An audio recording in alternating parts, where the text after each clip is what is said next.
Hello friends, my name is Sumant और आज हम डिस्कस करेंगे Indian history and art and culture के वो क्वेश्चन जो यूपीएससी प्रीलिम्स 2015 और 2016 में आए थे।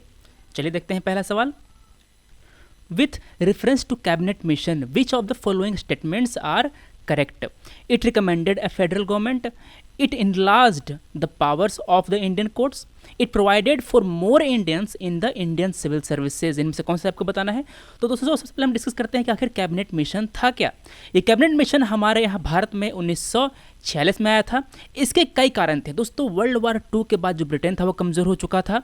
उन्हें लगने लग गया था कि इंडिया को अब गुलाम बनाकर रखना काफ़ी मुश्किल है। वहाँ पर कोल्ड वार इफेक्ट था, जो इंडियन नेशनलिस्ट थे उनका प्रेशर था, फिर ब्यूरोक्रेसी में और मिलिट्री दोनों जगह नेशनलिज्म देखने को मिल रही थी। दोस्तों जो ब्रिटिश थे वो इंडिया को गुलाम कब रख पा रहे थे? जब उनके हाथ में ब्यूरोक्रेसी थी, उनके हाथ में मिलिट्री थी। तो ये दोनों चीज़ें अब उनके हाथ से निकलती जा रही थी। पहले उनका काम क्या होता था? वो था फूट डालो और राज करो। वो यहाँ पर कम्युनिज्म फैलाते थे। मगर दोस्तों जब वो देखने लग गए कि जो कोल्ड वार के बाद अगर हम कम्युनिज्म फैलाएंगे और देश को अगर हम डिवाइड करेंगे तो क्या होगा? दो कंट्री बनेंगी, एक होगा ए, एक होगा बी। दोनों कंट्री आपस में हॉस्टाइल होंगी, एक दूसरे की दुश्मन होंगी। तो ये जो दोनों कंट्री हैं वो किसी एक की तरफ तो रहेंगे नहीं। ब्रिटेन का मकसद क्या था कि हम एक ऐसा कंट्री छोड़ के जाएं कि वो ब्रिटेन का दोस्त बन के रहे। The new entity should remain a friend to the British. इसीलिए उन्होंने उन्होंने कहा कि हम लोग इंडिया को डिवाइड नहीं करेंगे। उन्होंने पाकिस्तान का जो आइडिया है उसको रिजेक्ट कर दिया। इंडिया वो एक रहना था। तो इन सब के अलावा जो कैबिनेट मिशन है उसमें और क्या क्या बातें थी? उसमें दोस्तों कई बातें थी। पहला था कि जो देश होगा उसमें जो इंटरिम गवर्नमेंट होगी वो कौन होगा? वो होगा वायसराय का एग्जीक्यूटिव काउंसिल। इस एग्जीक्यूटिव काउंसिल में वायसराय और कमांडर इन चीफ को छोड़ करके जो भी सारे मेंबर होंगे ना वो सारे इंडियंस होंगे। मतलब कि वायसराय और कमांडर इन चीफ ये दोनों ब्रिटिश होंगे, बाकी सब इंडियन होंगे। ये जो कैबिनेट मिशन था इन्होंने 3 टायर फेडरल स्ट्रक्चर को प्रपोज किया था। ये जो फेडरेशन था वो यूनियन पे, ग्रुप पे और प्रोविंसेस पे होना था। आपको बता दोस्तों कि इस कमीशन के अनुसार, इस कैबिनेट मिशन के अनुसार जो प्रोविंसेस थे उनको ऑटोनॉमी दी गई थी। वहाँ पर जो सेंटर था उनके पास केवल कम्युनिकेशन की, डिफेंस की और फॉरेन अफेयर्स में डील करने की पावर होती। और बाकी जो पावर थे ना, बाकी जो रेसिडुअल पावर थे वो सारे प्रोविंसेस को दिए जाने थे। इस कैबिनेट मिशन के अनुसार ही एक कॉन्स्टिट्यूशन असेंबली का गठन करना था, एक संविधान सभा का गठन करना था। This assembly was to be elected to draft the constitution for whole of the India. एक जो यूनाइटेड इंडिया था उसके लिए ये संविधान बनाता। तो देखिए अब आते हैं हम ऑप्शन पे। ऑप्शन क्या था? It recommended a federal government. सही क्या? जी हाँ दोस्तों ये सही है। It enlarged a power of the Indian courts. नहीं है सही। It provided more Indians in civil services. नहीं दोस्तों ये गलत है। मेरा आंसर क्या है? मेरा आंसर है ए, वन ओनली। दोस्तों इस मिशन के पहले एक क्रिप्स मिशन आया था। आपको बताना है कि जो क्रिप्स मिशन था वो कब आया था और इसका जो मेन में रिकमेंडेशन है अगर आपको पता था आप वो बता सकते हैं हमें। अगला सवाल है एंशिएंट इंडिया से। With reference to art and archaeological history of India which one among the following was made earliest? Lingaraj temple जो कि भुवनेश्वर में है उड़ीसा में, rock cut elephant at Dhauli, rock cut monuments at Mahabalipuram, Varaha image at Udayagiri. दोस्तों इनमें से ये जो चारों जो आपको दिख रहे हैं चीज़ें, इनमें से जो धौली का जो रॉक कट एलिफेंट है वो सबसे पुराना है। क्यों? क्योंकि ये जो है वो कब का है? ये अशोका के ज़माने का है। Rock cut elephant Dholi was created during Ashoka's rain. देखिए जो लिंगराज टेम्पल कब बना था? ये बना था 11th AD में। ये है 11th AD। और जो महाबलीपुरम का जो मॉन्यूमेंट था वो कब बना था? ये बना था 7th AD में। ये बना है 7th AD में। और ये जो उदयगिरी वाला था ये कब बना था? ये बना था 5th AD में। तो सबसे पुराना कौन हुआ? सबसे पुराना हुआ हमारा धौली वाला। अगर आपने 11th की जो NCERT आती है फाइन आर्ट्स वाली पढ़ी होती तो आप इसका जवाब आराम से दे पाते। उसमें फिगर समेत बताया गया था कि ये जो मॉन्यूमेंट है वो कब से बनाया गया था। तो इसका आंसर क्या है? इसका आंसर है बी। अब दोस्तों यहाँ पर उदयगिरी और जो लिंगराज टेम्पल उसके बाद आ ही गई है तो हम लोग देख लेते हैं इसके बारे में। देखिए ये है वराह टेम्पल जो अभी हमने आपको बताया। ये है उदयगिरी का केव 5। इसमें विष्णु एज अ वराह अवतार दिखाया गया। देखिए ये है वराह अवतार। यहाँ पर जो इमेजेस है वो हिंदू इमेजेस हैं जो कि ये विदिशा में है। विदिशा कहाँ है? ये MP में है। अगला है लिंगराज टेम्पल, ये भी एक हिंदू टेम्पल है जो कि हरिहर को डेडिकेट किया गया है, जो कि एक फॉर्म है शिवा का और विष्णु का। ये भुवनेश्वर का सबसे पुराने मंदिरों में से एक है। दोस्तों हम लोगों को कई सारे पढ़ने आर्किटेक्चर, जैसे कि जो द्रविड़ आर्किटेक्चर है वो है, जो नगर आर्किटेक्चर है वो है, तो ये जो मंदिर है लिंगराज टेम्पल वो कलिंगा आर्किटेक्चर पे बना हुआ है। Who of the following was or where economic critic of colonialism in India? Dadabhai Naoroji, G Subramania Iyer, R C. Dutt. इनमें से कौन से जो है वो कॉलोनिज्म के क्रिटिक्स थे, और वो भी इकोनॉमिक क्रिटिक्स? दोस्तों इन्होंने क्या किया कि उन्होंने ड्रेन ऑफ वेल्थ की जो थ्योरी है वो दी। उन्होंने ये बताया कि ब्रिटिश के कारण हमारे यहाँ से जो धन है, हमारी जो संपदा है वो इंडिया से बाहर जा रही है और हम कंगाल होते जा रहे हैं। तो इनमें से जो दादा भाई नौरोजी थे, आर.सी. दत्त थे, रणनार्दी जी थे, गोखले और जी सुब्रमण्यम अय्यर, ये सब इन्होंने जो कॉलोनिज्म है उसकी इकोनॉमिक क्रिटिक दी। मेरा आंसर है 1, 2, 3 ऑल आर करेक्ट। ये आपको मिलेगा हमारे जो मॉडर्न इंडिया वाली किताब है ना, एनसीईआरटी वाली, उसमें मिल जाएगा आपको। Who of the following organized a march on the Tanjore coast to break the salt law in April 1930? V O. Chidambaram Pillai, C Rajagopalachari, Chakravarti Rajagopalachari, K Kamaraj, Annie Besant. दोस्तों के कामराज जो थे वो कांग्रेस के थे। इनमें सेंसर क्या है? इनमें सेंसर है सी राजगोपालाचारी। इन्होंने ही तंजौर के कोस्ट पर ये सॉल्ट लॉ को ब्रेक किया था अप्रैल 1930 में।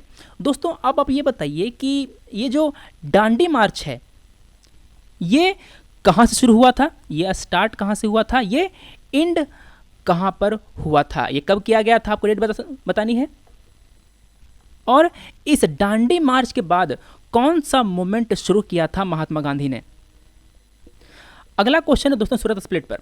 विच one of the following movements was contributed to a split in the Indian national Congress resulting in the emergence of moderates and extremist? Swadeshi movement, quit India movement, NCM and CDM.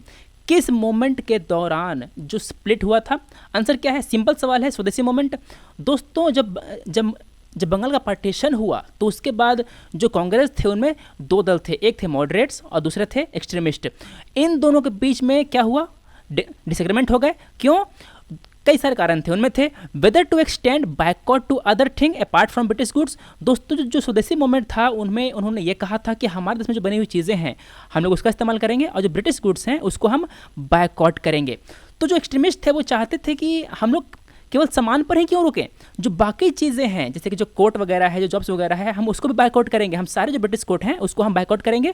तो वो इस boycott को extend करना चाहते थे to other thing apart from British good. ये किसका मत था? ये था एक्सट्रीमिस्ट का मत। मगर जो मॉडरेट थे वो ऐसा नहीं चाहते थे। वहाँ पर एक सवाल और भी था कि whether to extend it to other part of area. ये जो पूरा मोमेंट था वो कहाँ चल रहा था? वो बंगाल में चल रहा था। तो जो एक्सट्रीमिस्ट थे वो ये चाहते थे कि हम इस मोमेंट को बंगाल से निकाल करके पूरे इंडिया में फैलाएं और ब्रिटिश को यहाँ से उखाड़ फेंकें। मॉडरेट्स ऐसा नहीं चाहते थे, इसीलिए दोनों में हो गए डिसएग्रीमेंट और वहाँ पर स्प्लिट हो गया। अब ये बताइए कि ये स्प्लिट कब हुआ था? व्हेन? ये स्प्लिट किस सेशन में हुआ था? अगला सवाल है दोस्तों कांग्रेस सोशलिस्ट पार्टी से। With reference to Congress socialist party consider the following statements. It advocated the boycott of British goods and evasion of taxes. सही है क्या? नहीं दोस्तों ये गलत है। It wanted to establish the dictatorship of proletariat. ये गलत है, पहला गलत है, दूसरा गलत है। तो मैंने क्या किया? मैंने काटा ए, मैंने काटा सी। अब मेरे पास बचा है option 3 only. It advocated separate electorate for minorities and oppressed class. नहीं दोस्तों ये भी गलत है, क्योंकि ये कांग्रेस का पार्ट था इसलिए वो ऐसा नहीं मांग सकते थे। थर्ड मेरा गलत हो गया। मेरा आंसर क्या बचा? मेरा आंसर बचा डी ओनली। इस कांग्रेस सोशलिस्ट पार्टी को CSP को कब गठित किया गया था? 1934 में। किसके अंतर्गत गठित किया गया था? इसके नेता कौन कौन से थे? इसमें नेताजी थे JP नारायण, नरेंद्र देव, अच्युत पटवर्धन, अशोक मेहता और मिन्नू मसानी। दोस्तों जो JP थे, जो जयप्रकाश नारायण थे, उन्होंने आज़ादी के बाद एक बहुत बड़ा आंदोलन किया था। वो किया गया था इंदिरा गांधी की सरकार के खिलाफ। आपको बताना है कि वो उस आंदोलन का नाम क्या था और उस आंदोलन को दबाने के लिए क्या क्या कदम उठाए गए थे। मतलब कि जो इमरजेंसी लगाई गई थी वो कब लगाई गई थी, आपको ये बताना है। अब हैं दोस्तों दो factual question. Which one of the following was given classical language status recently? Odia, Konkani, Bhojpuri, Assamese. दोस्तों उस साल जो जो उड़िया था इसको क्लासिकल लैंग्वेज का दर्जा दिया गया था। आंसर है ए। अगला सवाल, which of the following kingdoms were associated with life of Buddha? Avanti, Gandhara, Kosala, Magadha. दोस्तों ये सवाल आया था 2015 में, इसके ठीक एक साल पहले 2014 में इसी सवाल को हूबहू कॉपी पेस्ट किया गया था, मतलब कि जो सवाल पहले आया था उसी को उन्होंने फिर से पूछ लिया। वैसा ही काम हुआ 2016 में। 2015 में एक क्वेश्चन आया था इकोनॉमिक्स का, उसको ठीक उठा करके 2016 में पूछा गया। तो हमें उम्मीद है कि इस साल में 2017 में भी हो सकता है कि वो 2 साल का कोई क्वेश्चन उठा करके पूछ दें। तो आपको करना क्या है, आपको 2014, 15, 16 तीनों सालों के जो क्वेश्चन है आपको पूरी तरह से करके जाना है। आपको उनमें से किसी भी सवाल का जवाब और वो टॉपिक जिस पर वो क्वेश्चन आए हैं आपको पूरी तरह कवर कर लेना है। इसका आंसर क्या था? इसका आंसर था 3 और 4 ओनली।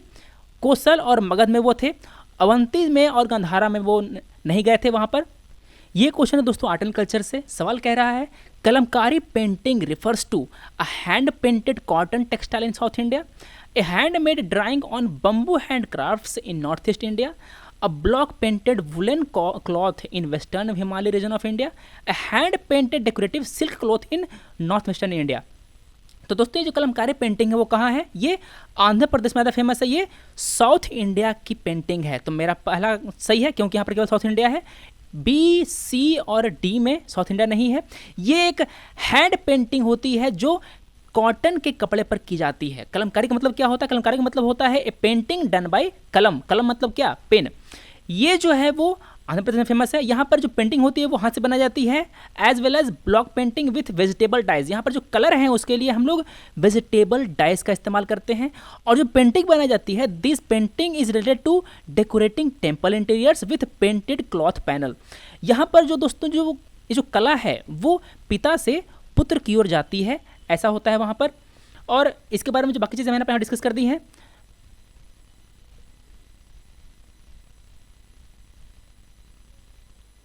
तो फिर इसका आंसर क्या हुआ?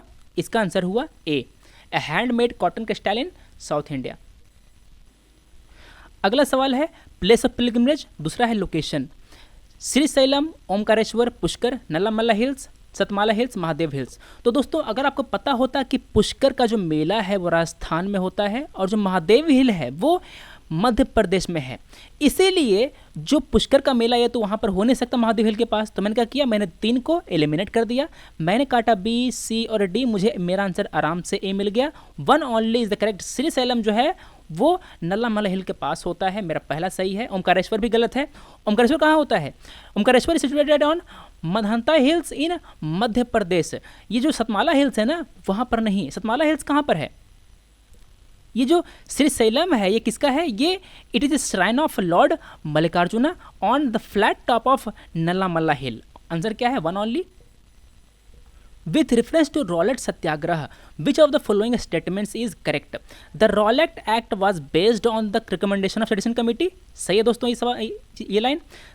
इन Rowlatt Satyagraha, Gandhi ji tried to use Home Rule League.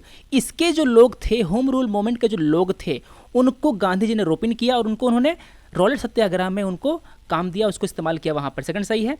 Demonstration against the Simon commission coincided with Rowlatt act. और सत्याग्रह दोस्तों, रोड सत्याग्रह जो था वो काफ़ी पहले हुआ था। साइमन कमीशन का जो आगमन हुआ वो काफ़ी बाद में हुआ था। दोनों कोइंसाइड नहीं किए थे, इसलिए मेरा 3 जो है वो गलत है। मैंने काटा 3, सी और डी कट गया। फर्स्ट एंड सेकंड सही है। मेरा आंसर क्या हुआ? मेरा आंसर हुआ B. Consider the following statements. First women president of Indian national Congress was Sarojini Naidu. दोस्तों ये जो इंडियन नेशनल कांग्रेस है ना, इसकी पहली महिला प्रेसिडेंट कौन थी? वो एनी बेसेंट थी, सरोजिनी नायडू नहीं थी। अगर आपसे पूछता कि कांग्रेस की पहला प्रेसिडेंट जो कि इंडियन थी वो कौन थी, तब होती सरोजिनी नायडू। ये first Indian president, women president of Indian national Congress थी। मेरा पहला हो गया गलत। The first Muslim president of Indian national Congress was Badruddin Tyabji. जी हाँ दोस्तों ये सही है। मेरा सेकंड सही है। मेरा आंसर क्या है? बी। अगला क्वेश्चन है दोस्तों गवर्नमेंट ऑफ इंडिया एक्ट 1919 से।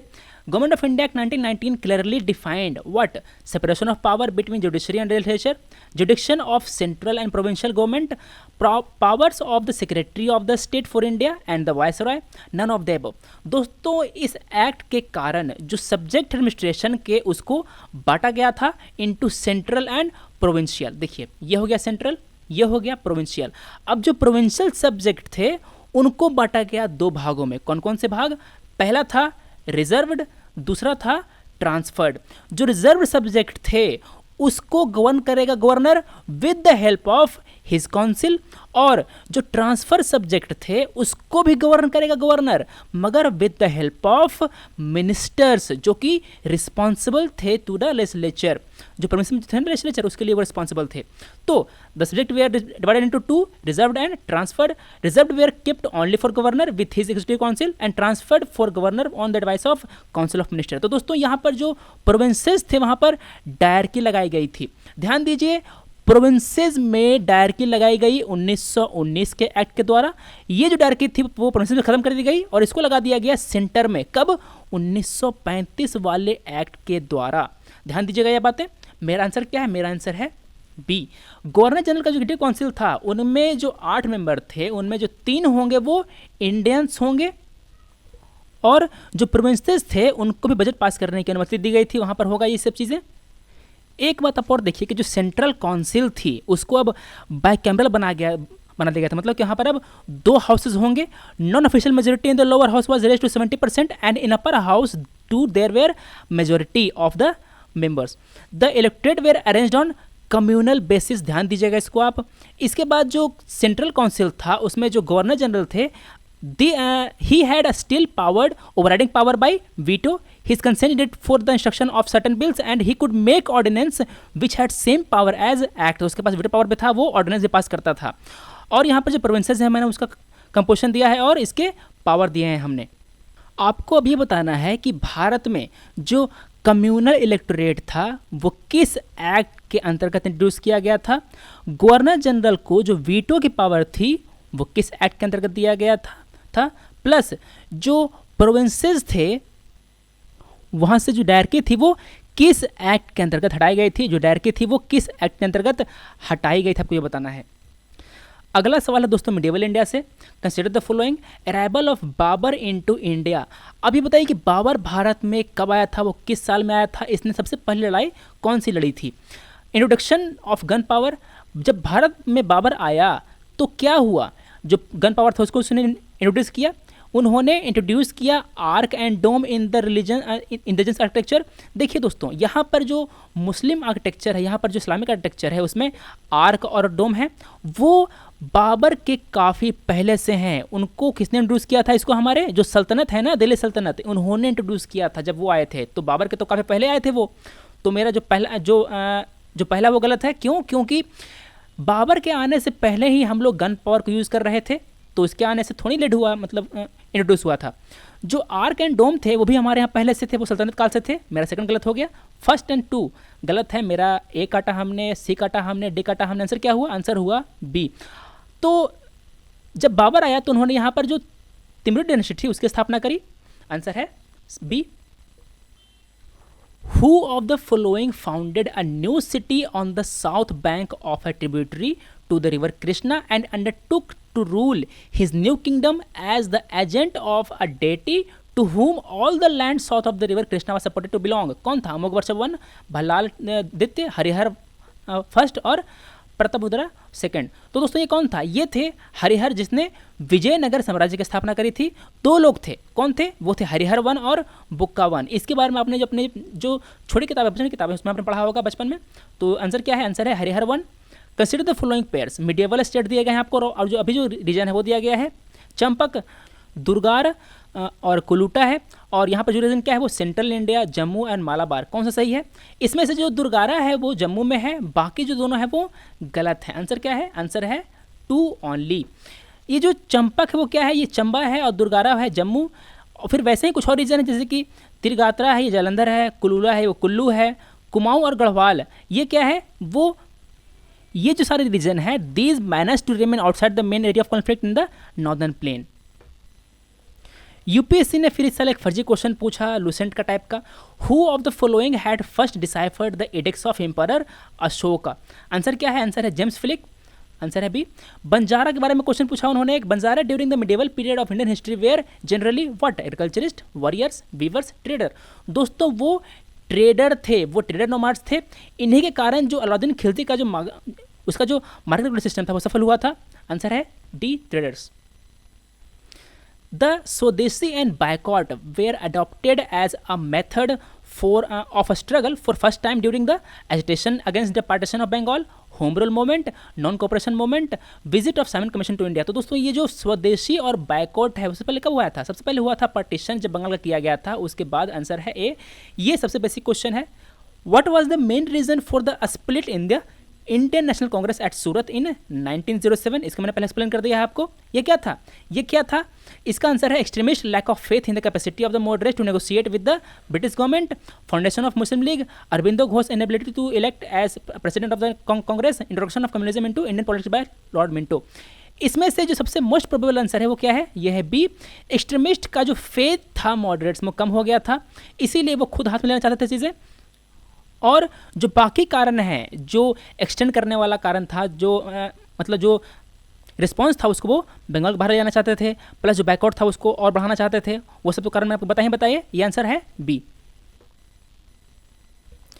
अगला सवाल, Satya Shodhak Samaj organized a movement for upliftment of tribals in Bihar. नहीं, बिहार में वो काम नहीं करते थे। A temple entry movement in Gujarat, Gujarat में भी नहीं थे वो। An anti caste movement in Maharashtra. जी हाँ दोस्तों, ये जो सत्य शोधक समाज थे इसे किसने बनाया था? इससे शुरू किया था ज्योतिबा फुले ने। इसका हाल में ही 125वीं बर्थ मनाई गई थी।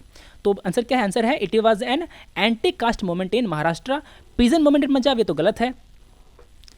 एंटी कास्ट मूवमेंट के अलावा ये जो समाज था वो सोशल सर्विस भी करता था, ये एजुकेशन को स्प्रेड करता था among women and lower caste and widow remarriage को भी ये सपोर्ट करता था। ज्योतिबा फुले ने एक गर्ल्स स्कूल खोला था पूना में, कब? 1851 में। उन्होंने कुछ मतलब प्रकाशित भी किया था, वो है तृतीय रत्न, सार्वजनिक सत्य धर्म और Gulamgiri etcetera. It was against casteism and Sanskritic Hinduism. इसके बाद दोस्तों अब है आपके पास 3 factual question. Montagu Chelmsford proposal were related to social reforms? नहीं जी। Electoral educational reforms? नहीं। Reforms in police administration? नहीं। Constitutional reform? दोस्तों इस प्रपोजल के द्वारा, इस प्रपोजल के बाद इसको इंप्लीमेंट करने के लिए क्या किया गया था? गवर्नमेंट ऑफ इंडिया एक्ट 1919 पास किया गया था। ये कॉन्स्टिट्यूशनल रिफॉर्म था एक। मेरा आंसर है D. With reference to economic history of medieval India the term araghatta refers to what? Bonded labour, land grants made to military officers, water wheel used in the irrigation of the land, wasteland and converted to cultivated land। Answer क्या है? Answer है सी, water wheel used in the irrigation of the land। With reference to cultural history of India, the memorizing of chronicles, dynastic histories and epic tales was the profession of who? कौन ये सब काम करता था? Answer है Magadha. Answer है D. Consider the following. Calcutta unitarian committee, tabernacle of new dispensation, ये एक चर्च था। इंडियन रिफॉर्म एसोसिएशन, इनमें से Keshab Chandra Sen is associated with establishment of which of the above, इनमें से किसकी उन्होंने स्थापना करी थी? तो दोस्तों ये जो कलकत्ता यूनिटेरियन कमेटी थी इसकी स्थापना करी थी राजा राम मोहन राय ने, द्वारकानाथ टैगोर ने और विलियम एडम्स ने। इसमें केशव चंद्र सेन नहीं थे। मेरा पहला हो गया गलत, तो मैंने काटा क्या? ए और D. Tabernacle of new dispensation, ये एक चर्च था जिसकी स्थापना करी गई थी 1868 में। किसके द्वारा? केशव चंद्र सेन के द्वारा। सेकंड सही है। इंडियन रिफॉर्म एसोसिएशन, इसकी स्थापना करी गई थी 1870 में। किसने करी थी? इसी केशव चंद्र सेन ने कही थी। मेरा 2 और 3 सही है। आंसर है बी।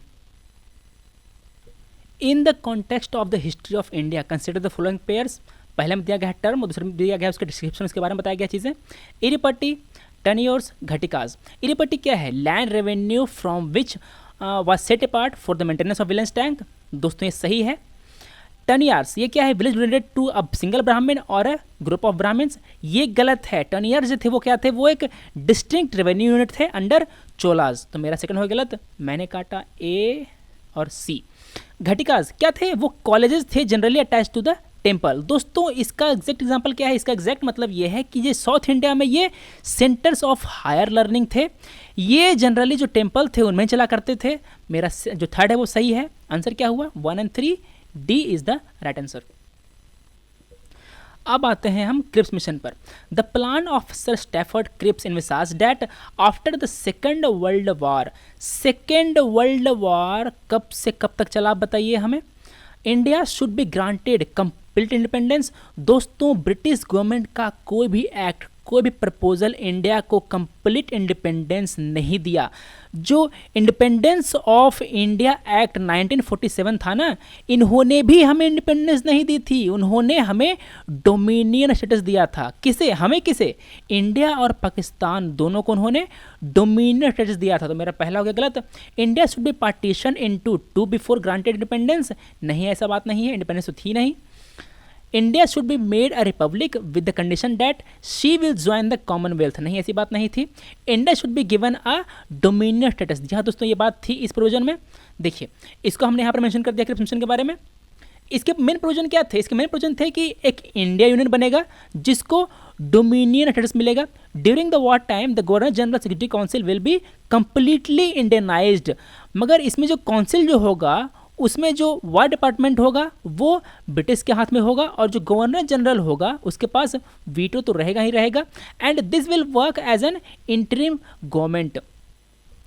इसके बाद इस प्रपोजल में जो क्रिप्स मिशन ने प्रपोजल दी थी उसमें एक जो संविधान सभा है उसकी बात कही गई थी, जो कि एक इलेक्टेड बॉडी होगी कंप्राइजिंग सोली ऑफ इंडियन। ध्यान दीजिए यहाँ पर इस असेंबली में सारे भारतीय होंगे। Such an assembly would be drawn from provincial legislature and will be proportional representation.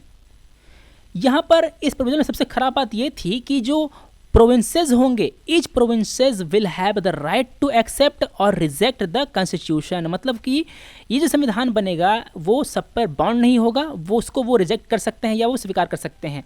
If a provinces does so it can inter into separate arrangement with British in its sovereign right. तो यहाँ पर जो partition था उसका हमें कुछ महक मिलता है देखने के लिए। तो इसका आंसर क्या है? इसका आंसर है D, India should be given dominion status. Which one of the following books of ancient India has the love story of the son of the founder of Shunga dynasty? Factual सवाल है, आएगा तो होगा, नहीं आएगा तो नहीं होगा। यह है मालविकाग्निमित्रा। मेरा आंसर क्या है? मेरा आंसर है बी। अगला सवाल है दोस्तों बुद्धिज्म पर। With reference to religious history of India consider the following statements. The concept of Bodhisattva is central to Hinayana sect of Buddhism. Hinayana से नहीं, ये महायान से संबंधित है। मेरा पहला हो गया गलत। मैंने क्या किया? ए काटा और डी काटा। दोस्तों इसी तरह आपको अपने ऑप्शंस एलिमिनेट करके आपके जो सवाल का जो आंसर है उसको सही होने से बढ़ा सकते हैं। आपको अपनी सवाल के जो जवाब है उसकी आपको प्रोबेबिलिटी बढ़ानी है ऐसे करके। Bodhisattva is a passionate one on his way to enlightenment, ये सही बात है। Bodhisattva delays achieving his own salvation to help all sentient being on their part to it, ये भी सही स्टेटमेंट है। आपको इस सवाल को करने के बाद जो बोधिसत्व जो होता है वो क्या होता है आपको देख लेना है। मेरा आंसर क्या है? 2 and 3, B is the right answer. तो दोस्तों आज हमने डिस्कस किया UPSC prelims Indian history at art and culture के वो क्वेश्चन जो यूपीएससी प्रीलिम्स 2015 और 2016 में आए थे। इस तरह दोस्तों हमने इकोनॉमी के, पॉलिटी के, ज्योग्राफी के और आर्ट एंड कल्चर और इंडियन हिस्ट्री के सवाल जो थे हमने पूरा कर दिया। ये कब से कब तक किया? हमने 1995 से लेकर के 2016 तक का हर क्वेश्चन हमने डिस्कस किया है इसमें। और जो कॉन्सेप्ट बार बार रिपीट होते हैं, जो कॉन्सेप्ट जो सवाल बार बार आते हैं उस पर हमने ज़्यादा ध्यान दिया है। तो दोस्तों अभी ये यूपीएससी की सीरीज़ ख़त्म होने के बाद आपको किस और एग्ज़ाम पर सीरीज़ चाहिए आप हमें बता सकते हैं। आपको और कौन कौन से वीडियो चाहिए आप हमें बताइए और हम उस पर काम करना शुरू करेंगे, आपको वैसे वीडियोज़ प्रोवाइड कराएंगे। तो अब हम मिलते हैं अगले वीडियो में। Thanks for watching, take care.